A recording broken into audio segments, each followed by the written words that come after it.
오늘 마가복음 8장 14절부터 26절 말씀입니다.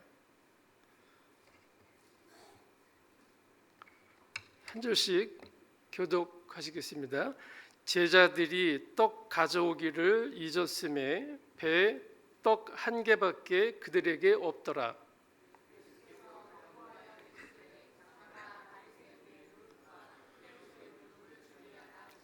제자들이 서로 수근거리기를 이는 우리에게 떡이 없음이로다 하거늘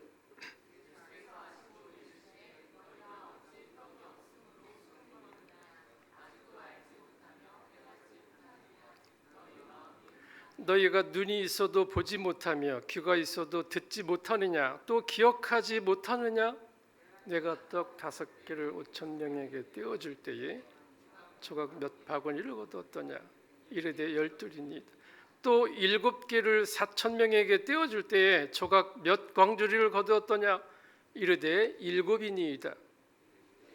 아직도 깨닫지 못하느냐 하시니라. 벳세다의 이름에 사람들이 맹인 한 사람을 데리고 예수께 나와 손 대시기를 구하거늘 말 밖으로 데리고 나가사 눈에 침을 뱉으시며 그에게 안수하시고 무엇이 보이느냐 물으시니 쳐다보며 이르되 사람들이 보이나이다. 나무 같은 것들이 걸어가는 것을 보나이다 하거늘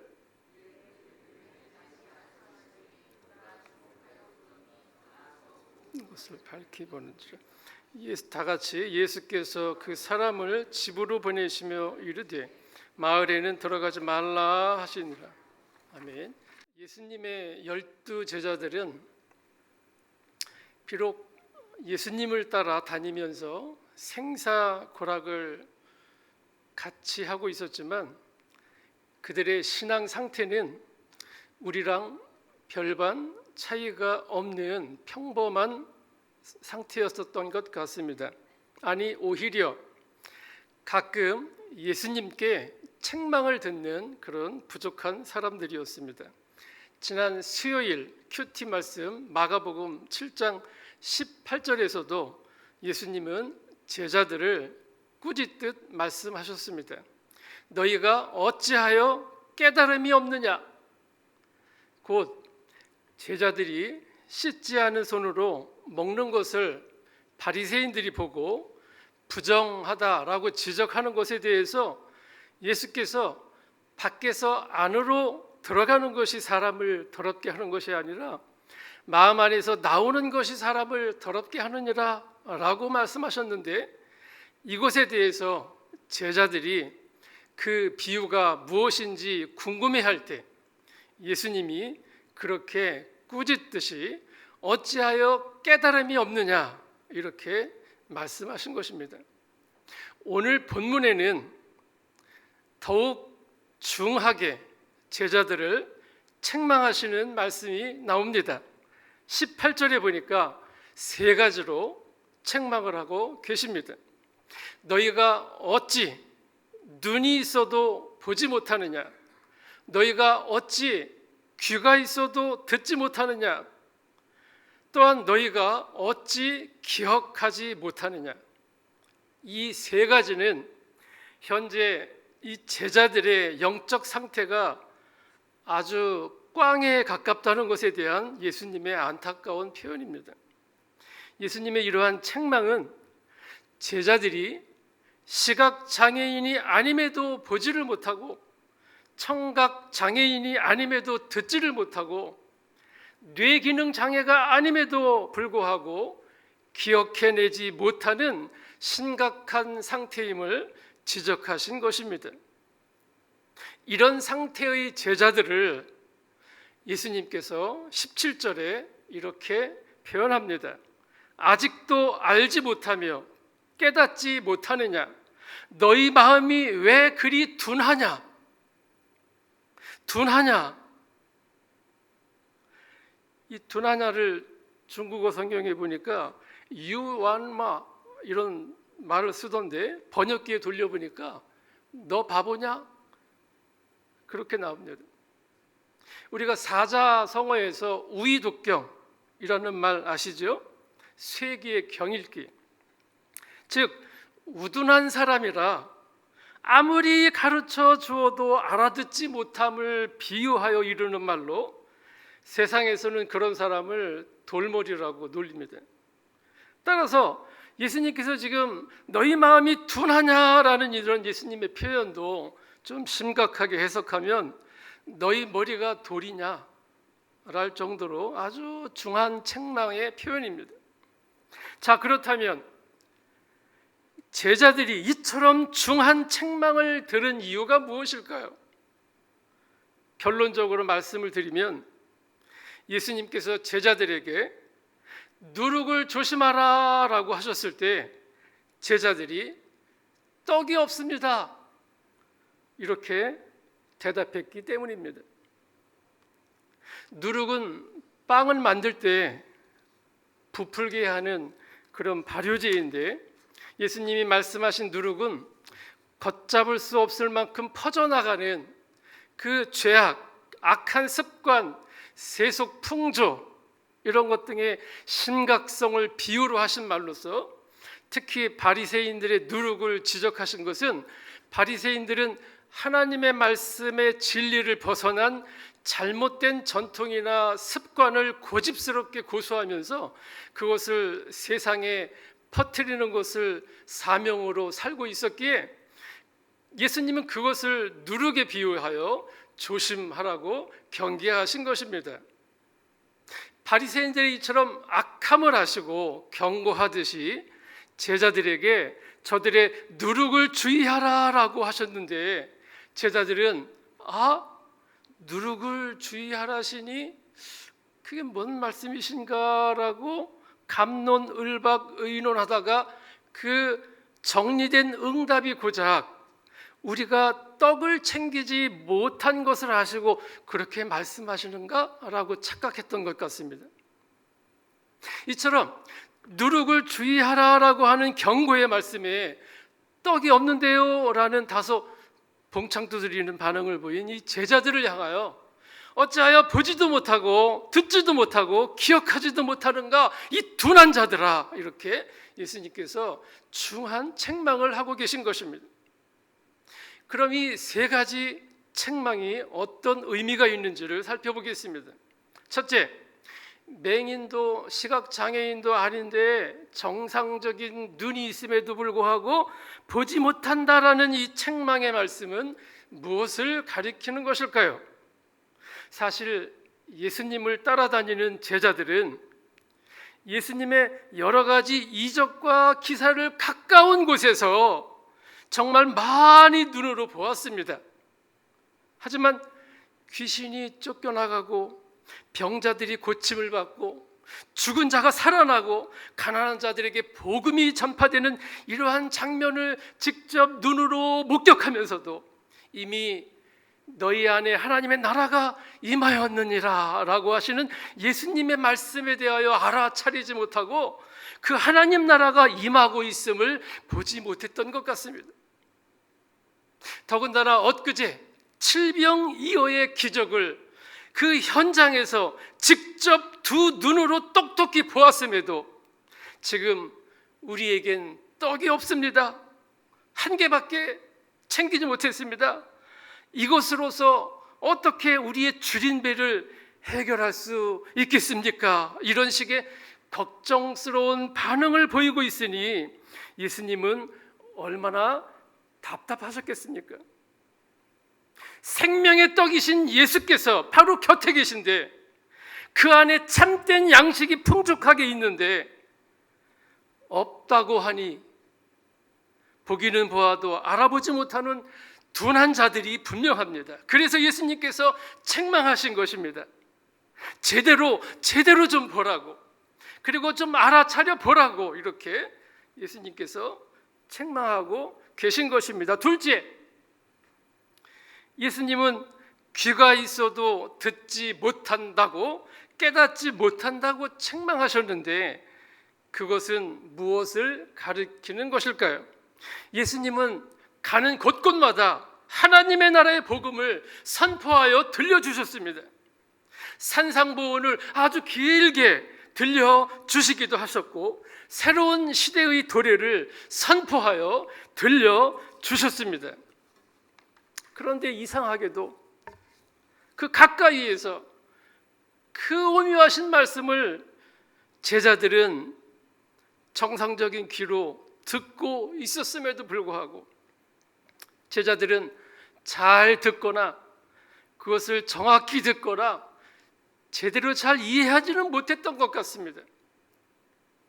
깨달은 것이라고는 겨우 예수께서 유대인의 왕으로 오시면, 왕이 되시면 누가 더 큰 한 자리를 차지할까? 그런 다툼이나 벌인 것입니다.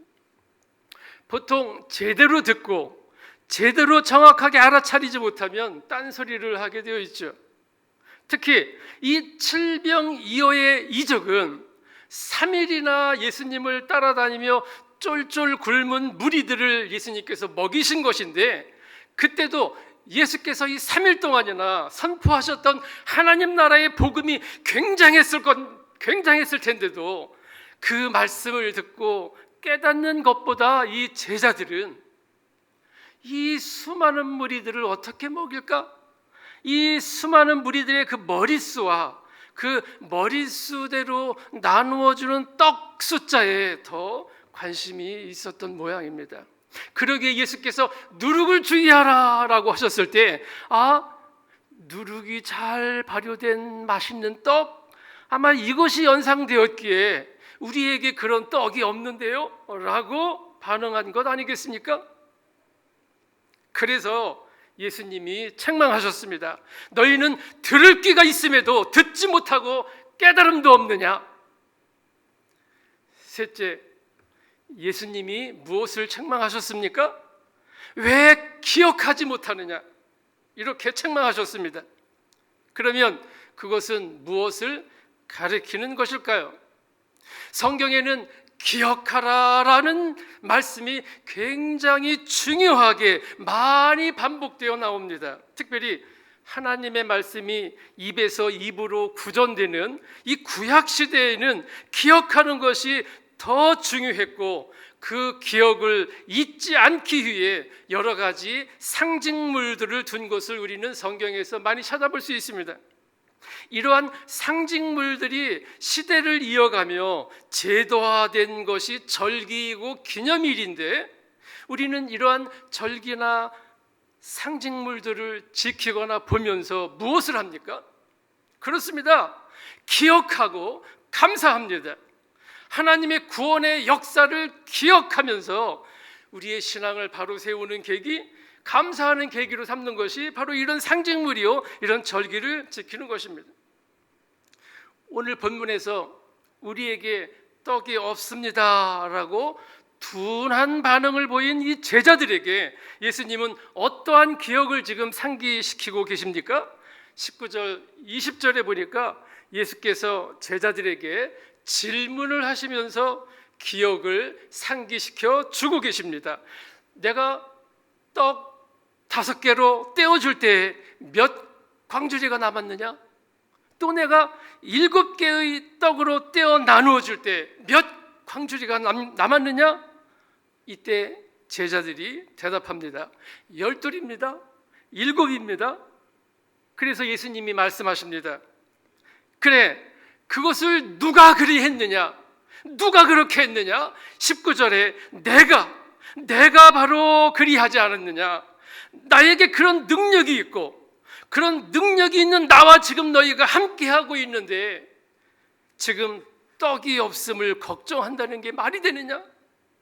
그러시면서 21절에 그러한 이적들을 좀 기억하면서 깨닫지 어찌하여 아직까지도 깨닫지 못하느냐? 제발 좀 기억하고 믿음을 가지라. 이렇게 예수님께서 책망하시는 것입니다.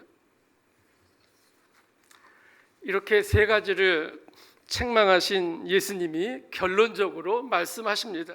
17절, 너희가 어찌 떡이 없음으로 수군거리느냐? 아직도 알지 못하며 아직도 깨닫지 못하느냐? 너희 마음이 그렇게 둔하냐? 말씀을 정리하겠습니다.